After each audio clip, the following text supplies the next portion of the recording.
Welcome to the show, everybody. My name is Mark Farzyshow. This is the farzyshow. Nice to have you along for the ride. We got another Phillies victory to talk about. We got their biggest wild card lead ever to talk about. Let it say ever, I mean this year. And we got the bats staying hot, red hot. Nick Castellanos, Trey Turner, ladies and gentlemen, since his first standing ovation last Friday night, is batting .370 for you. How about that? I said it before. Kevin Long couldn't do it. Rob Thompson couldn't do it. The Phillies themselves alone couldn't do it. They needed the entire city of brotherly love to give some brotherly love to Trey Turner. Then all of a sudden, you know what he does? He rewards you with some go-ahead home runs and batting .370. This is the guy. Like, this is even better than the guy that the Phillies signed for $300 million. They got to steal if Trey Turner continues to play the way he's been playing over his last handful of games, last 27 at bats. He is hitting .370 in that time. It's incredible. The Eagles had their last practice, their last tune-up before their first preseason game.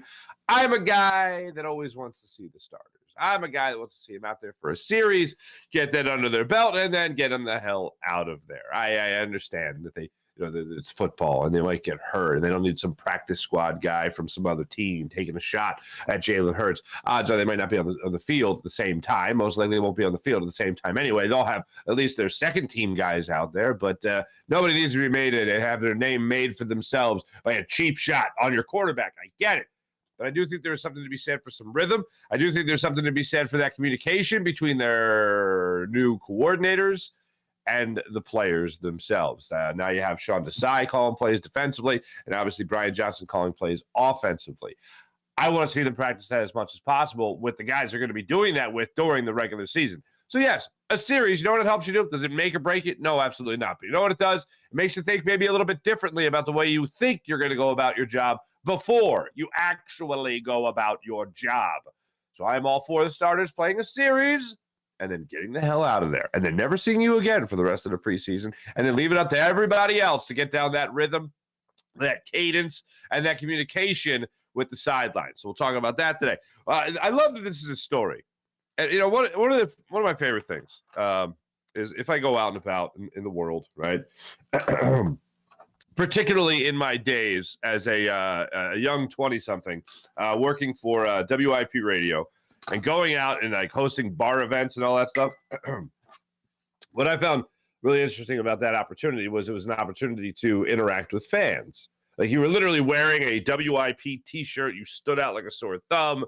You were meant to. You're hosting an event. People would come up to you and they would always talk about some athlete at the time that they couldn't stand and why the coach or manager at the time puts up with it. Okay? All right, I was just starting out at the tail end of Allen Iverson, all right?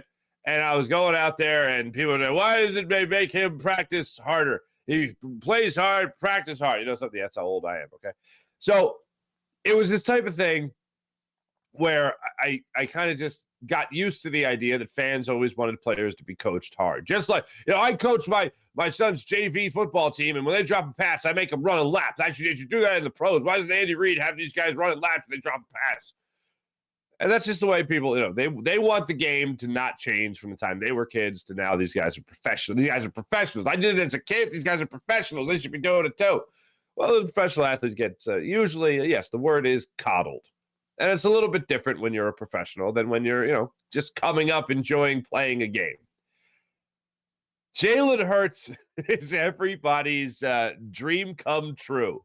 He is a phenomenal athlete. He is a brilliant-minded man. And he wants, yes, hold on, let me continue the accolades. The MVP runner-up, second-best quarterback in the league, top 3 player in the NFL. Oh, that's an all-pro. He made a second-team all-pro. That's incredible.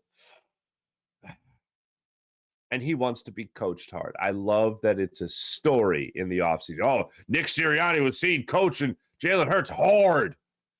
Maybe it wouldn't be as much of a story if, you know, you didn't just go through the whole Carson Wentz fiasco here in Philadelphia. Maybe it wouldn't be a story considering he didn't want to have any hard coaching after his rookie season, after his sophomore season in the NFL where he got hurt and the team won a Super Bowl. He just wanted to go, and he wanted to be all on himself. Not the best way to go about it, obviously, but at certain times the team needed him to do it. But a lot of times they needed to have a better mindset more like Jalen Hurts. And Jalen Hurts wants that coach calling him on his BS. If you see me out there and I'm not doing what I'm supposed to be doing, if you see me out there and I'm underperforming, anything below the bar I've already set for my career, oh, have at it, coach. Come get it. And Nick Sirianni takes it very serious.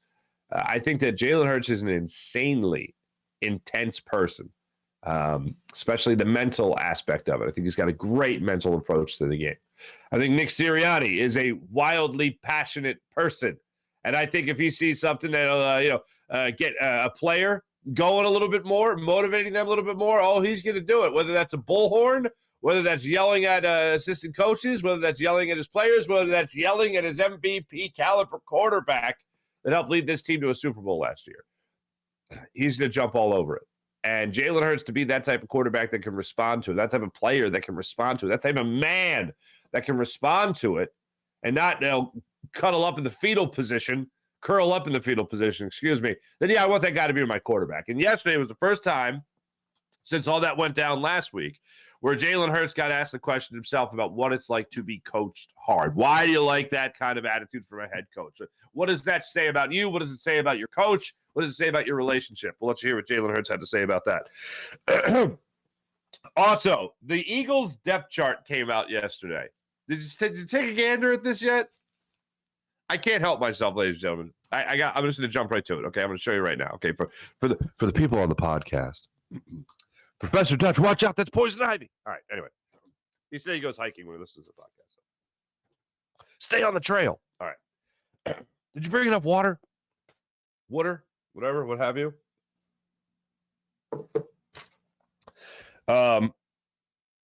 This is the Eagles depth chart. I am showing a picture of the Eagles depth chart. All right, look. So here, on the left there, wide receiver, Quez Watkins. Now, I just took a sample of it just so you could see the point I'm trying to illustrate here. Okay, Quez Watkins there. Okay, wide receiver number 3. Okay, there you go. Wide receiver number 2, Devontae Smith. All right, that makes sense. All right, now running back. Huh? Kenny Gainwell's name is at the top. Rashad Penny, Boston Scott, Trey Sermon, DeAndre Swift. Is that alphabetical? No. Certainly not. DeAndre Swift is at the bottom. Kenny Gainwell's at the top. Rashad Penny's number 2. Boston Scott's number 3. Trey Sermon above DeAndre Swift. Now, here's the deal. For the people on the podcast, one more time. These guys are all bunched up as first-team running back. They're all bunched up as first-team running back. So you see the individual names there, like QB1 right there, Jalen Hurts. That makes sense. This is right from the Eagles website, ladies and gentlemen. This is their first quote-unquote, I would call it official depth chart because this is on their website. The only thing that makes it unofficial is that they have things like this. All these guys, all 5 of these names are bunched up in the running back position. That's not the only spot they did it for. Check this out at Will linebacker. Christian Ellis, Nicholas Morrow.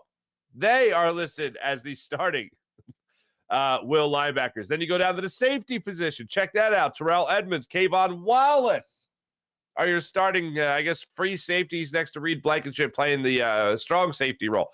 I can't remember. I don't ever remember seeing that before.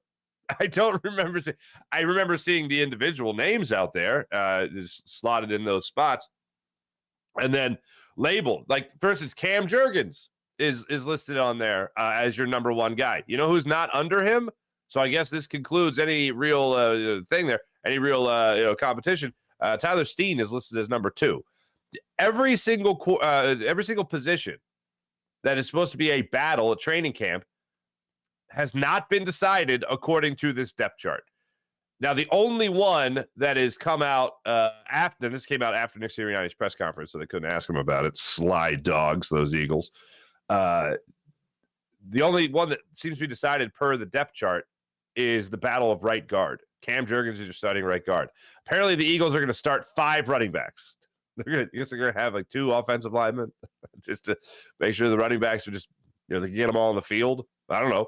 Maybe Rashad Penny's going to be left guard for a snap or 2 for Landon Dickerson. I don't know.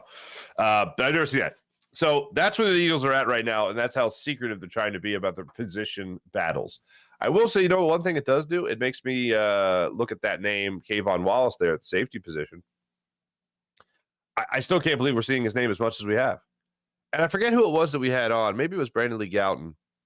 Or maybe it was me talking to John McMullen on Birds 365. We'll be back in the saddle filling in for Jody McDonald later today with John McMullen there on the Jacob Media YouTube channel. But these new coaches, Sean Desai, these new defensive coaches are coming in here, and they're looking at Kayvon Wallace. They're saying, hold on a second, what was the previous coaching staff missing? We kind of like this guy. Maybe Kayvon Wallace taking a big leap forward. Maybe everybody else really sucks. Maybe Sidney Brown isn't ready to play at the NFL level just yet. But where we're at right now is these guys are listed both as the starting safety for the Philadelphia Eagles. Reed Blankenship, he is solidified. He is a starter. So I wanted to show you that out of the gate because we'll be talking about that a little bit later here. And, of course, we'll be talking about what we really want to see from the Philadelphia Eagles coming up Saturday night in Baltimore, Maryland, when they take on the Baltimore Ravens. Looking to snap that streak, which, by the way, Nick Sirianni said he wants to snap it. He said he always wants to win. He never said that preseason football doesn't matter. He still wants to win, baby. So for the record, this preseason, this training camp, we have heard our head coach say, I'm not worried about winning the Super Bowl right now. I'm just worried about getting better.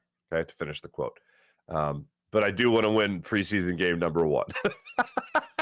That we have heard him say he wants to win in the preseason. We've heard him say he doesn't want to win the Super Bowl right now because that's not the goal today. Fair enough. Gotta love it. And also the Eagles have introduced, I believe, a new drill. I haven't seen this one before with the Eagles, but maybe this is I don't know what this is. I'll show it to you guys for the people watching coming up in a minute, but it involves a boxing glove. It involves a coach wearing the boxing glove, and it also includes players getting punched. If that's not tough coaching, I don't know what is. So we'll get into all that and more on today's show. Once again, welcome in. Let's talk about your beloved Philadelphia Phillies. You watch a no-hitter. You watch offense explode for 7 runs. You see Nick Castellanos again hit another home run. You're feeling good about yourself. You're watching everything that transpired. You got Van Cleats going to the Hall of Fame for Michael Lorenzen. Michael Lorenzen shouting out the fans after the game for saying how much they helped him. You have a game like that, and the only problem is you got to play another one. If you don't come out of the gates firing, that game gets real boring. And Patrick Corbin last night kept the Phillies bats at bay. Now, he walked the world. He walked 7 batters, and the Phillies really couldn't capitalize on any of those opportunities. However, literally almost the second he left the game, the Phillies started to have some success there. Now, listen to this. Here's the way it went down yesterday. The Phillies had leadoff runners on 3 innings and failed to take advantage of it. They had a leadoff runner on in the first inning when Kyle Schwarber worked a walk. They had Bryson Stott reach on an E6. They had Kyle Schwarber reach again on another walk. And in that inning, that 3rd inning, Schwarber walked to lead it off. Bohm hit a double, so you got 2nd and 3rd with nobody out. Harper walked, bases loaded, nobody out. What? You're going to capitalize on this. You're going to get on the board first here with the goose egg still up there. Not so fast. Nick Castellanos grounds into the 5-2 put out. Kyle Schwarber trying to score from 3rd. He's thrown out on the force. And then Bryson Stott, of all people. I see Bryson Stott walk to the plate. I see the bases loaded. I say to myself, the Phillies are definitely going to get on the board. He's going to have some kind of productive out. It's going to be a sac fly. It's going to be a deep grounder. I don't know. It's a base hit, right? A double, right? How about a triple? Clear him off, baby. How about a grand slam? Something's going to happen. They're going to score a run with Bryson Stott at the plate. Again, not so fast. 4-6-3 double play. He grounds into. Patrick Corbin pitches himself out of a bases loaded, no out jam. Then in the 4th inning, Bryce Harper, a little mistake there at first base. I thought he should have charged the ball to field it before it hit the bag. He did not. The other angle showed that the ball bouncing down the first base line was actually a little offline and was cutting in. The more it bounced and rolled, that spin that was on the baseball from the contact was making it drift off towards foul territory. And then it just it was like a slider. went back and hit the corner of the front left corner of the first base bag, and Bryce Harper was unable to corral it. So you get a guy on first base to lead off the innings. Then Wilson has the drop in right field. Weston Wilson. Oh, man, go on. He overran it a little bit, reached back, didn't come up with it, unfortunately, on the Alou liner. So then in that situation, you got second and third with 2 outs. You have an opportunity to get on the board first here, do the Nationals. Rutherford steps up to the plate, and Aaron Nola was great. It was a 3-2 pitch, threw a slider. Threw a changeup that Rutherford was out in front of. He was able to get out of that jam.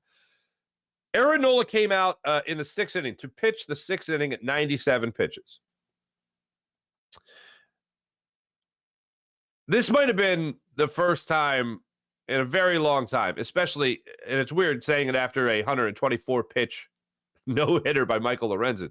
But Michael Lorenzen, as I said yesterday, is built for distance. Aaron Nola, I don't consider to be a guy that's really built for distance, at least not this year. He'll have 8-inning performances. He'll have 9-inning performances. He'll go 7 innings, all that stuff. But to me, it's not about the innings for him. It's all about the pitch count for Aaron Nola. 97 pitches, they put him back out there. I didn't like it. And sure enough, Meneses comes up there. He gets the single. Ruiz gets a single. You got first and third with nobody out. Strom then comes in. Nola is out. Now, after the game, Rob Thompson said that he liked the way that he handled Meneses in this game, and he liked the way that he handled Ruiz in this game, so he wanted to give him an opportunity to at least get the first 2 outs and then see what happened. Well, we saw what happened, and they got into some trouble there. Now, Strom came in the ball game. He allowed an RBI single to Vargas.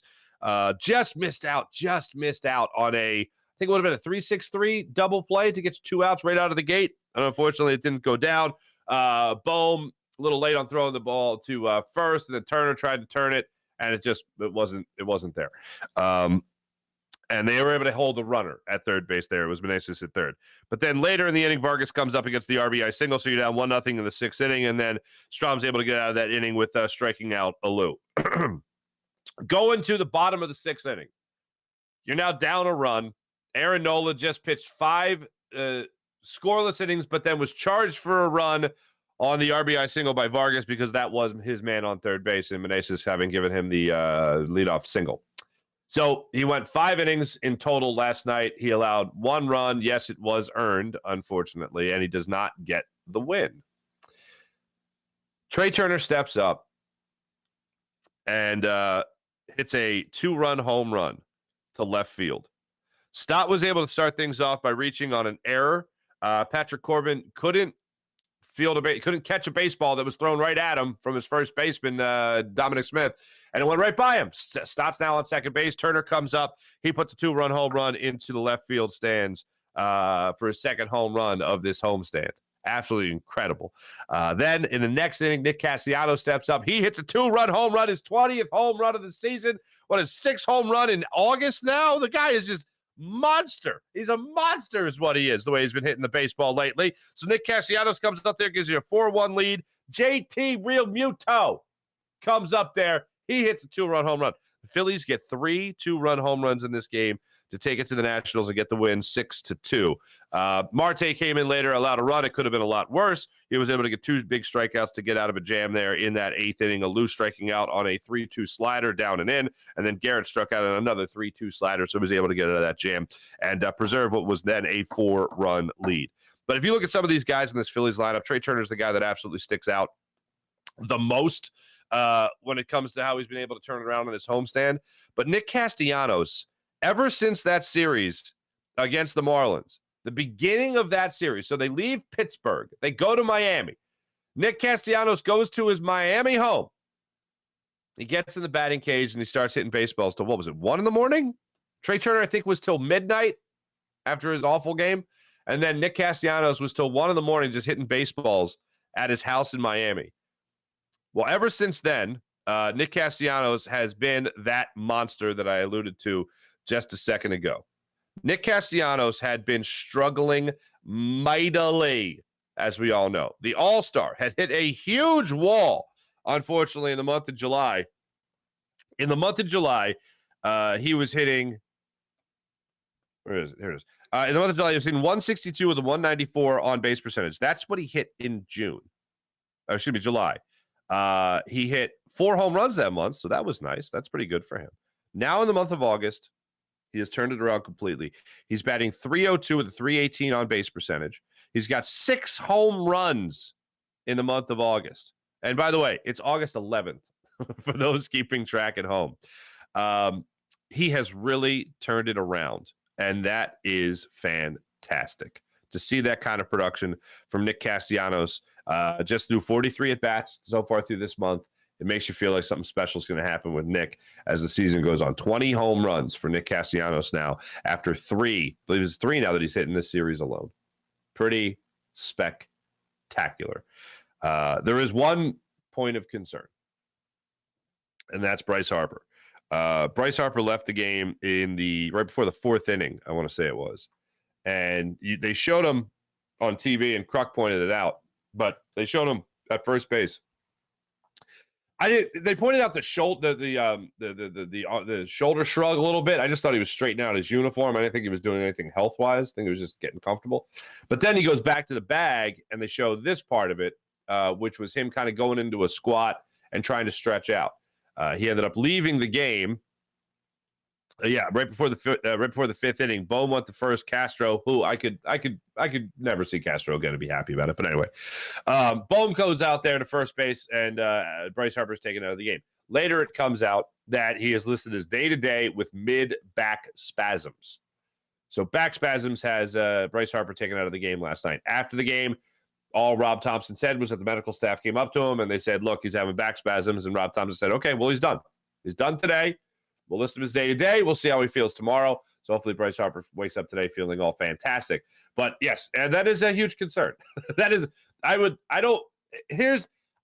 want to see Alec Bohm at first base anymore. And that's not a knock on Alec Bohm at first base. That's just that Alec Bohm at first base means that Randolfo Castro is your third baseman. I don't like that. I like Alec Bohm at third base.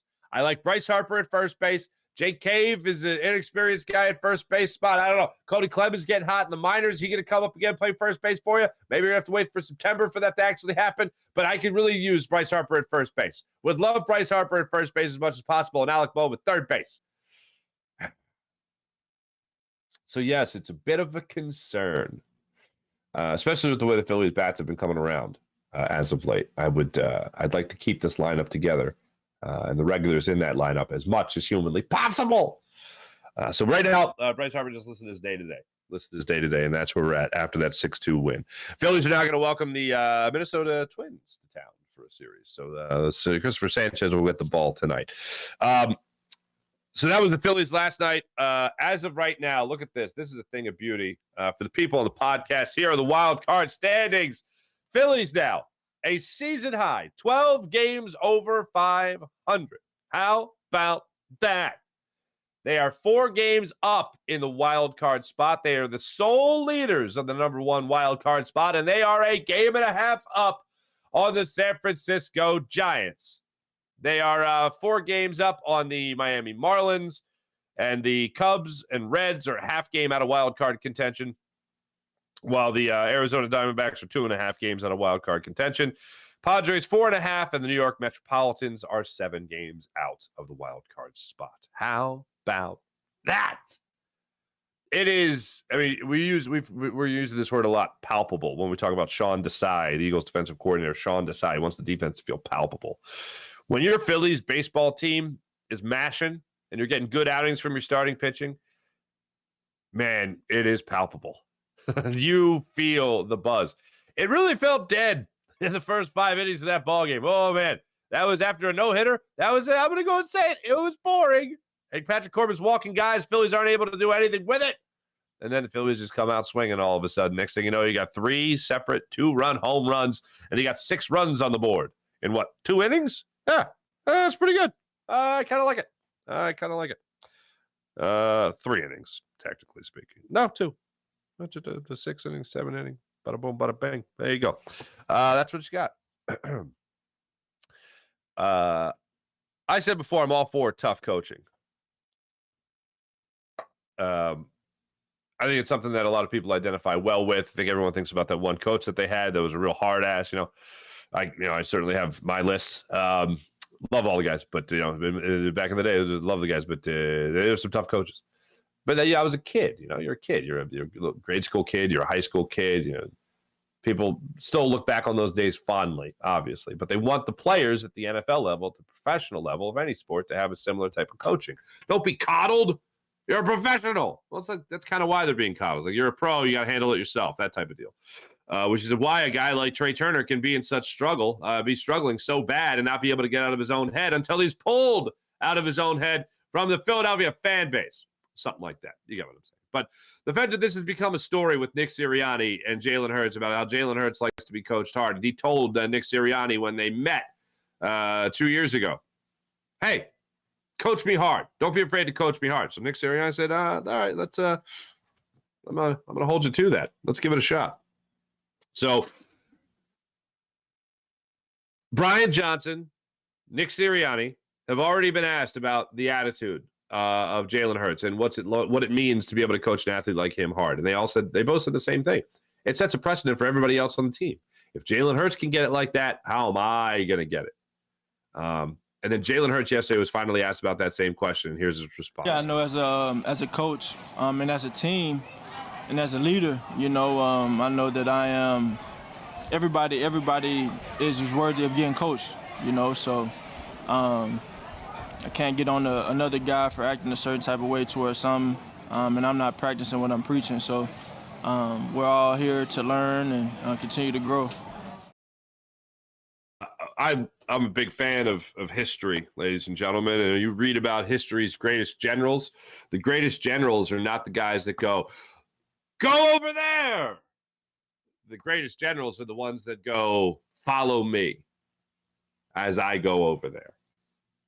That's what a leader does. Look, a lot of times you can look at a guy the way he said, I'm a leader, whatever. I know we jumped on Donovan like that as the leader of this team, It was one of those things, but with Jalen Hurts, it's just unquestioned.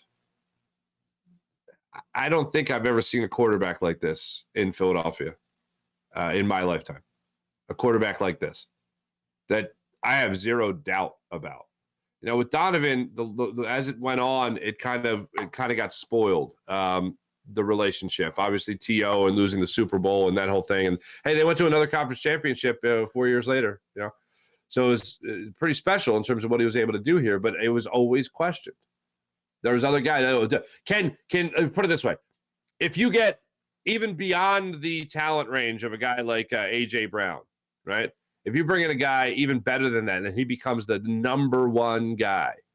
A guy like if Justin Jefferson came here to Philadelphia, oh my God, that could have happened. Well, go figure. But if a guy like Justin Jefferson was here in Philadelphia all of a sudden, Jalen Hurts would be welcomed with open arms. Donovan McNabb was the kind of guy that got jealous of that stuff. The word out of the locker room, even at that time, was that Donovan didn't like all that T.O. stuff that was going on. So when I look at, and certainly with Carson Wentz, that stuff went sour real fast. I don't know how or what category. Like, I loved Randall Cunningham. Randall Cunningham was my quarterback when I was a kid. I loved Randall Cunningham. Then, I get older and I watched that, the Pro Football Life on Randall Cunningham. And I was like, if I was an adult watching Randall Cunningham, I would be pissed off as all hell at Randall Cunningham. Like, if I was like the age I was watching Donovan, watching Randall, I'd feel a lot different about Randall. Yes, he was exciting. Yes, he was incredible. Yes, he was the ultimate weapon and all that stuff. But, like, what was that story about? Like, Whitney Houston? He went to Whitney Houston party. He left the preseason game to go to Whitney Houston's party? What? Like, if that happened with Donovan in that day and age, if that happened with Jalen Hurts now in the day and age of media, people would be losing their damn minds. And also the fact not winning the playoffs. That's also bad, too. But Jalen Hurts is just absolutely 1,000% in command with this team. So the leadership thing, I don't bat an eye at because, I think he is the unquestioned leader. When Jason Kelsey, Lane Johnson, Fletcher Cox, Brandon Graham are repeating quotes from you, that kind of shows that you got command of that clubhouse. You got command of that locker room. That's pretty special. And then for him to be willingly coached hard, understanding that won't just be about him, but that can help everybody else on the team. Oh, if Jalen's getting it like that, I'm going to get – what am I going to get? If he's our best player, he's our highest paid player, and he's getting that kind of tongue lashing from our head coach, I better make sure I mind my P's and Q's. I better make sure I'm performing at the level I'm supposed to be performing at. Because if I'm not helping this team win. I absolutely love every second of it. You know what I'll draw the line in? Punching people in the face. I'll draw the line at punching people in the face. That might be a little tough. Now, if you haven't seen this yet, this is pretty incredible. Jamal Singleton, Eagles running backs coach, this is the new fumble drill. Now, I say new because I don't remember seeing this in years past. But the Eagles put this out there. Hopefully the volume doesn't go crazy here. There's a little music behind it. But the Eagles tweeted out this video of Jamal Singleton, the running back coach of the Philadelphia Eagles, doing ball security drills. Check it out. Come here. Yeah, come.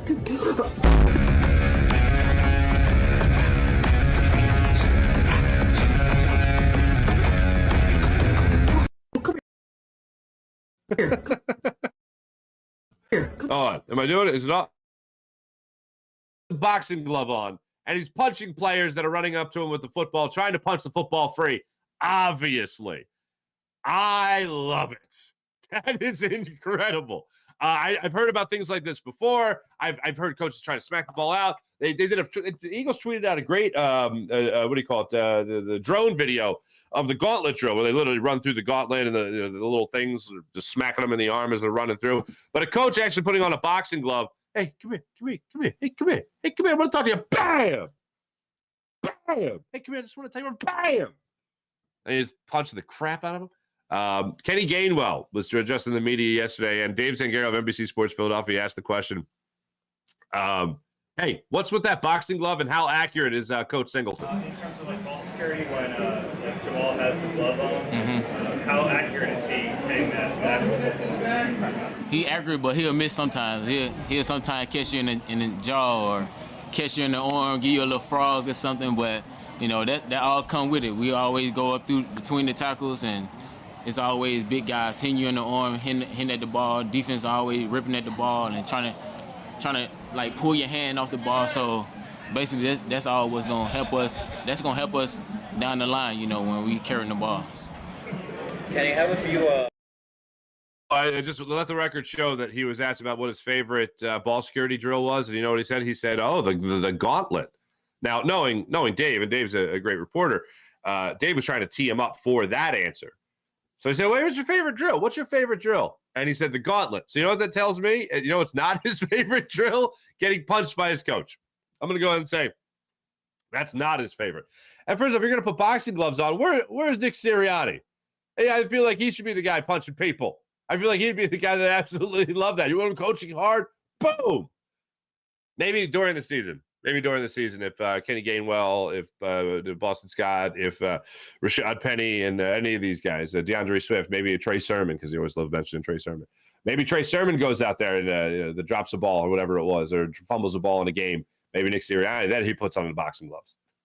Then that's where he gets after the play. I can't imagine that's CBA approved. I can't imagine that's in the CBA, but whatever. I love it. It's the Eagles getting coached hard, the quarterback getting coached hard, and the running backs literally getting punched in order to learn good ball security.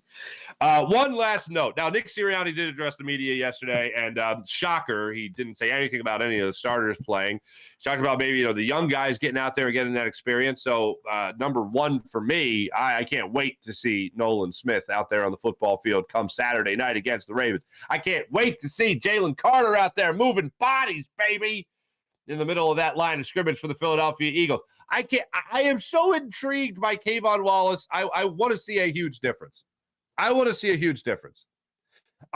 guy that a lot of people didn't really take seriously getting a spot at the safety spot. I remember talking to Adam Kaplan last year before the season about what Kayvon Wallace could bring to the table and just how he just wasn't getting it. He just wasn't getting it. Well, now he might be getting it. I'm looking forward to seeing all that. I want to see Zacchaeus out there. I want to see, I assume Quez Watkins is going to be out there as well. I want to see some guys from this backfield out there and just see what they do behind this line of scrimmage. I want to see Cam Jurgens. If he gets an opportunity to play, I want to see him run around out there, maybe get off the line of scrimmage a little bit. But there's a lot I'm looking forward to in this game. That's going to be a small sample size of what I'm really looking forward to. But the number one thing, Nolan Smith's speed at the NFL level. And then I want to see Jordan Davis's strength. Jordan Davis. I want to see that too. Sure, bring him in as well. Sophomore season. But I want to see Jalen Carter out there as well and see what he's got going on. N'Kobe Dean ain't playing. Nakobe Dean ain't playing. By the way, he was listed as Mike linebacker 1 on that depth chart. By the way, I see it right there, Jason A. in the chat there at Jacob Media. This I only meant to put in part of the depth chart. I just to single out the bunches that they have, like these 5 starting running backs. So yes, that is intentional that you're only seeing part of the depth chart there. One last thing. If you remember, Nick Sirianni during OTAs was asked about if there's anyone that has jumped out to him, and who did he say? He said Quez Watkins. Quez Watkins has really jumped out to me with his performance at camp so far. Excuse me, his performance at OTAs so far. So yesterday, Reed Blankenship was addressing the media, and Reed Blankenship was asked of the young receivers out there, which I guess does not include Devontae Smith or A.J. Brown, because they're not exactly long on the tooth. Obviously, the same thing with Devontae Smith. But he said, of the young guys, who has really jumped out to you? You know the name, he said, ladies and gentlemen? Quez Watkins. Choo-choo, choo-choo, all aboard the hype train for Quez Watkins. Quez Watkins has hyped himself up. I'm an elite receiver. Nick Sirianni has hyped up his boy. And now Reed Blankenship is hyping up his boy. Everybody's hyping up everybody, including Quez Watkins. I'm rooting for Quez, man. I'm rooting for Quez. I hope he gets the number 3 spot. I think it'll be an interchangeable role, though, with a guy like Olamide Zaccheaus. But I want to see a guy have a little bit of a redemption story here. So I'm rooting for him. I hope they're not wrong. I hope it's not just hot air that they're filling up the balloon with to eventually pop it. But another person gave the tip of the cap to Quez Watkins and how great he looks this year. All right. Let's see how he does. One other thing, while I'm talking about Reed Blankenship, he was addressing the media yesterday. James Bradbury addressed the media yesterday. One of the things James Bradbury went off on was how much more comfortable Reed Blankenship looks this year from last year, which I guess would be expected to get a certain amount of games under your belt as a starting safety in the NFL. You're going to come in the next training camp as the leading candidate by far to be a starting safety. You're going to have that confidence about you. You're going to be a little bit more comfortable. James Bradbury pointed out yesterday, and then I also thought it was interesting that Reed Blankenship returned the favor and talked about what a great leader and a great teacher James Bradbury is as a member of that secondary helping out Reed Blankenship. So everybody's getting along. Everybody's learning from one another. It's a beautiful thing. Let's get into the chat check and see how the rest of you guys are doing today. Let's start it off on the Farzy Show YouTube channel. Scoozy, what's going on here? Sean Kilray, what's going on? That umpire needs his eyes checked, saying Weston was out at first, but when he won the challenge, unless Smith go Fader's legs, what? He's clearly out.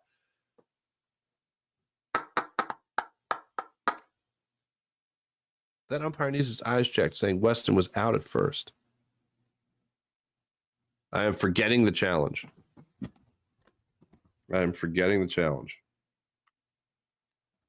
Umpiring in the series left a lot to be desired, except for the no-hitter. The no-hitter, the umpiring was fantastic. It was absolutely incredible. Trip Gibson was behind the plate. This is bothering me now. Oh, the second inning. Okay, gotcha. Stott led off on the 6. Turner lined out to short. A leaping grab by Abrams. That was great. Realmuto stepped up to the plate. Stott took second, his 22nd stolen base of the year. Realmuto walks. So you got 2 runners on right now. Wilson grounds into the 6-4-3 double play. The play is reviewed. Wilson was safe at first. A loose throw second was high, pulling Smith off the bag. This is why I take copious notes. I should use them. So you have runners at first and third with 2 outs. Rojas steps up, and he strikes out. Wilson also was picked off. They had him dead to rights. And then Dominic Smith, first baseman for the Nationals, dropped the ball trying to throw to second to get Wilson out. That would have ended the inning, but Rojas ended up striking out, and Wilson was safe in that inning. Yes, second inning, Sean. Thank you. Thank you for reminding me of that. What else are we going on here? Sean Gillespie, what's going on? Frustration from the pitcher caused a bad throw. Agree somewhat. Men's. Sean Kilmer, I think Bryce tweaked his back with that missed catch on first. Could have certainly done that. Cody hit 3 home runs last night. I left off at 2. He hit 3 last night. Not a boy, Cody Clemens. I'll tell you right now, defensively speaking, I don't mind Cody Clemens at the major league level. I was actually just having a conversation with during the no-hitter, my pops, about if somebody coming up to play first base for the Phillies and help him out. I was like, Cody Clemens wouldn't be the craziest thing in the world. Sean Gillespie, wish Donovan and Wentz could have been true leaders. Just imagine.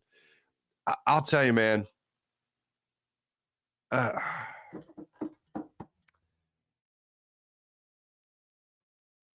It really is incredible. I think it shows a lot. Look, everybody wants to be a competitor, but if Darren Sproles has a problem with it, then I think most people should have a problem with it.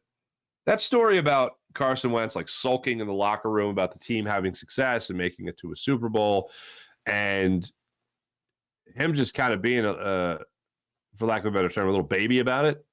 And for Darren Sproles to be in the training room at the same time and be like, dude, what the hell's wrong? Like, this is our team, man. Because Darren Sproles wasn't playing either. He was like, this is our team. Like, they got to win, man. We got to help them win. We got to do whatever we can to help them win. Like, that's something that I think was just lost on Wentz. And I think that showed a lot of the type of person that he was, type of character that he was, type of quarterback. And if you want to call it a leader, the type of leader that he was trying to be. I think it says a lot. Donovan McNabb, here's where I go with Donovan. If I could relate it to a statistical thing, Ryan Howard for 5 years was incredible. And then he had 2 years where he was okay, and then he had 5 years where he was terrible. Well, he still had 20-plus home runs, but he was hit like 230, 240. Left a lot to be desired. Struck out a ton, roll over the fastball, the whole thing. So I bring that up because that's a very definitive thing that I could use to illustrate my point. With Donovan, the early years were so great.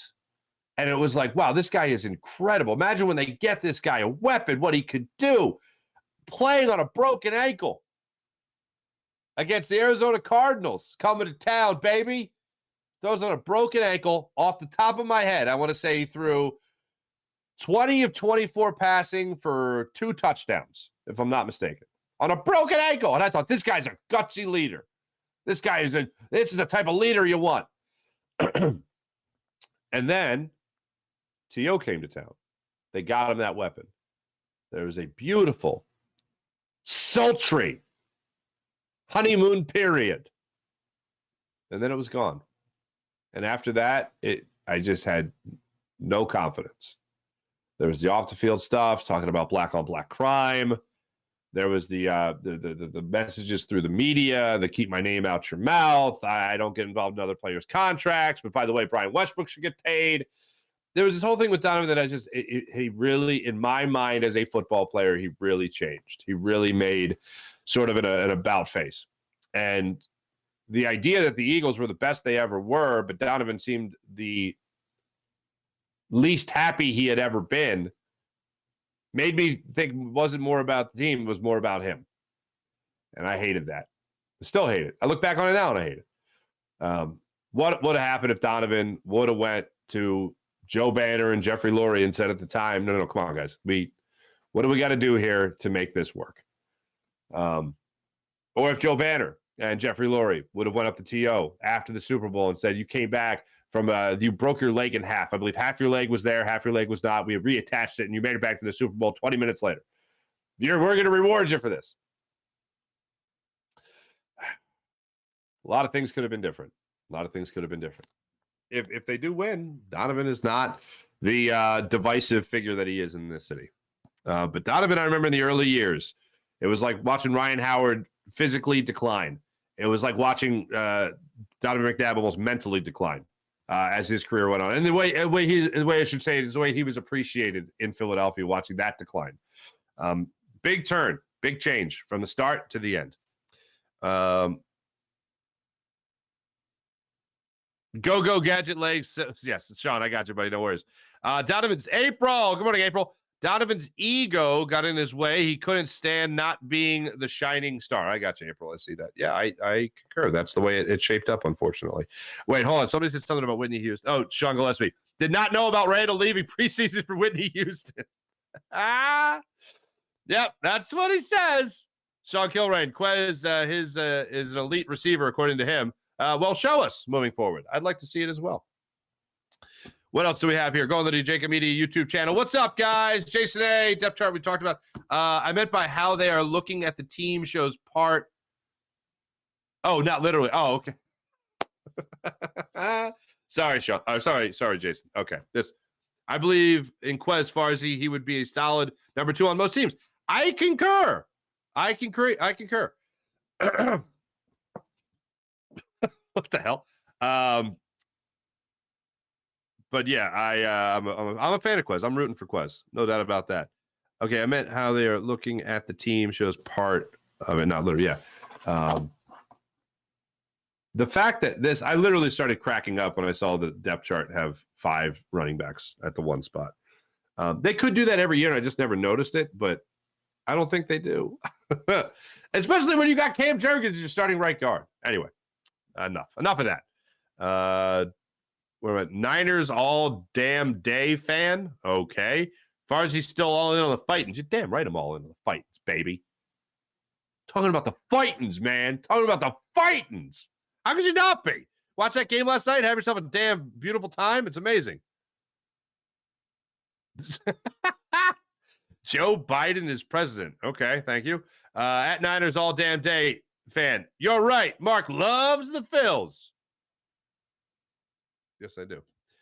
Farzy can't bench the bar. Farzy thinks Nola is better than Spencer Strider. That is hogwash. All right, now you're just making up other accounts and saying the same thing. How dare you? How dare you?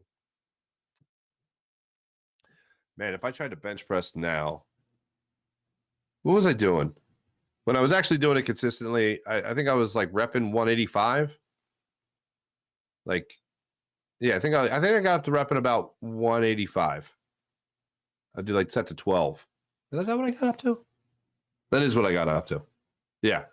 Farzy thinks, no, whatever. Donovan was an emotional, jealous crybaby. Jason, and I love Donovan. Yeah. I hear. Crazy times, man. Crazy, crazy times. I mentioned a couple of things I'm looking forward to in this preseason game, and I'm going to get into some of this conversation with our friend John McMullen coming up. So let's say thanks to everybody in the chat. Thanks to everybody in the chat. You guys are great. Let's get to our morning rush. We got some Phillies going on tonight, obviously, against the Twins. Welcome Minnesota to town.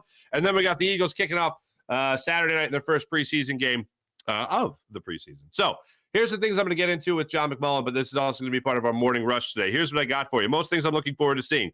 Jalen Carter, Nolan Smith, Kayvon Wallace. And then this is boring and it sucks, but oh, baby, will it be a talking point tomorrow? Oh, baby. Let's live in a world for a second where there are penalties galore on offense, penalties galore on defense, false start penalties, delay of game penalties, and the offense looks ugly, the defense looks ugly and disorganized. The number one question I have going into this season: how good are these coordinators? Question number 2, are they any good? Question number 3, I hope I don't get to: did they make a mistake? Brian Johnson and Sean Desai, I'll be watching like a hawk tonight. Excuse me, tomorrow night. So I look at the organization of the game. I look at the individuals of Kayvon Wallace, Jalen Carter, Nolan Smith, Tyler Steen getting some reps at the right guard spot, most likely. I find that interesting. And then one thing that the Eagles did this week that really raised some eyebrows: Josh Andrews is back with the team. NFL veteran at this point, second-team center as of yesterday. Brett Toth was taken out of that second-team center role, backup center role, and Josh Andrews was put in, taking second-team snaps, giving second-team snaps at center. So, God forbid anything happens, okay, with our man Jason Kelsey. Does this now mean that Cam Jurgens does not move to the center position? If it's a long-term thing, do they bump him over there and then, yes, weaken 2 spots and then have somebody else go into the right guard spot? Or does Cam Jurgens stay there at the right guard spot and Josh Andrews then take over as your backup center? That's where we're at right then and there. Apparently, Josh Andrews was ready to call quits in his career, and then Howie Roseman called. Howie Roseman just saving people from trade school, apparently, all the live long day. So that's what we'll be looking at tomorrow night, excuse me. Be looking forward to seeing that. So everybody, thanks for watching. Thanks for listening. You guys are great as per usual. Oh, Phillies game. How dare I? Let me be all in on the Phillies for a second here. Phillies, 7:05 start time as they welcome the Minnesota Twins to South Philadelphia. That'll be going on tonight. Dallas Keuchel's back, ladies and gentlemen. Former Astro is now with the Minnesota Twins. He's got a 1.80 ERA in just one start so far this season. He went 5 innings, allowing 8 hits and no runs. I'm sorry. Hold on. Wait, Miss Guzzi. I messed that up. What did he allow? I thought he was coming off a scoreless performance. He's got a 1.80 ERA. What am I doing over here? 1 run. Sorry. 5 innings, 1 run performance against the Arizona Diamondbacks. And then Aaron Nola will get the start for the Phillies. Aaron Nola. Christopher Sanchez will get the start for the Phillies tonight, looking to rebound from his worst start ever. He's coming off that 6-run, 5-inning performance, allowing 2 long balls at the hands of the Kansas City Royals. So let's hope a bounce back game for Christopher Sanchez. How about that? I'll say it one more time. Our man, Trey Turner, batting .370, 2 home runs, 7 runs batted in since his first standing ovation. It's been a hell of a homestand for the $300 million man. Jim Hyde and Bruce program did a wonderful job as per usual. I'm going to try to jump on with you guys Saturday night after the preseason game just to give you my reaction and whatnot, but I'll be sure to tweet that out as well. Thanks, everyone. Have a great, wonderful, beautiful rest of your weekend. My name is Mark Farzetta. I'll be coming up with Birds 365 and John McMullen coming up at 8 o'clock today, so don't miss that. More of me. Bonus me today. All right. Have a great rest of your day. Have a great weekend. Thanks, everyone at Jacob Media. Thanks, everyone at the Farzy Show. You guys are great. See you later.